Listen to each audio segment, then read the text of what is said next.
O ano passado foi desafiador para o mercado financeiro e não foi diferente para os fundos imobiliários.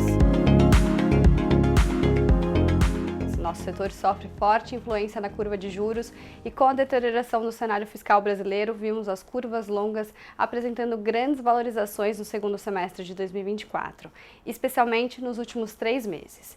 Isso resultou em uma queda mais acentuada no início de dezembro. No acumulado de 2024, o IFIX apresentou uma queda de 5,9%. Sobre o cenário de curto prazo para os fundos imobiliários, a alta vista no final de dezembro não muda nossa visão cautelosa. Acreditamos que a volatilidade ainda deve continuar. O início desse ano pode ser marcado por alguma queda do IFIX, refletindo realizações de ganhos após as fortes valorizações que vimos no fim do ano, com alguns fundos subindo mais de 20% em apenas uma semana. Olhando o horizonte mais longo, os fundos imobiliários ainda estão bastante descontados.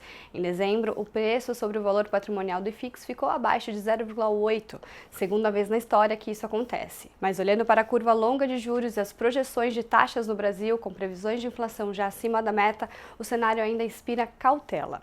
Ainda assim, acreditamos que em 2025 teremos algumas oportunidades, mas teremos que ser bastante seletivos. No setor de ativos financeiros, seguimos observando fundos com carteiras sólidas e, principalmente, ao olharmos os high grades, apresentando atrativa relação risco-retorno, com rendimentos acima de 13% e portfólios sem inadimplência. Neste segmento, os fundos indexados à inflação são boas opções para a composição de um portfólio robusto e diversificado, assim como aqueles que são indexados ao CDI, que devem continuar distribuindo proventos altos, já que a Selic deve alcançar o patamar de 15%. Ainda avaliamos que o setor continuará mostrando rentabilidade acima do IFIX. Em relação aos fundos de tijolo, com um ciclo de alta da taxa de juros, eles são os mais prejudicados. O movimento de queda visto nos últimos meses já apresenta oportunidades para um posicionamento de longo prazo, comprando fundos de boa qualidade e que operam com descontos relevantes no momento.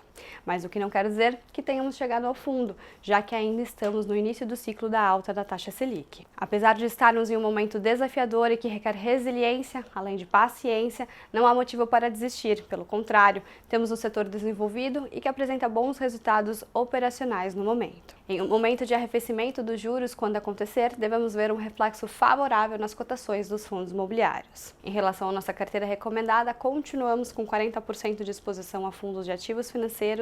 Na sequência, temos 22,5% alocado em galpões logísticos, 15% em fundos imobiliários de lajes corporativas e 15% em shoppings e, por fim, 7,5% em renda urbana. Com a composição atual do nosso portfólio, a carteira renda com imóveis apresenta um dividend yield corrente de 12,1%, o que corresponde a um prêmio de 4,57 pontos percentuais sobre o Tesouro IPCA+ de 2035, valor abaixo da média ponderada do dividend yield do IFIX, que está em 14,2%. Na escolha dos fundos imobiliários da nossa carteira, priorizamos ativos de elevada liquidez, gestão experiente e com portfólios de qualidade. Meu nome é Larissa Napo, sou analista de fundos imobiliários no Itaú BBA e se vocês quiserem saber mais sobre fundos imobiliários, acessem nosso canal do Telegram e nos sigam.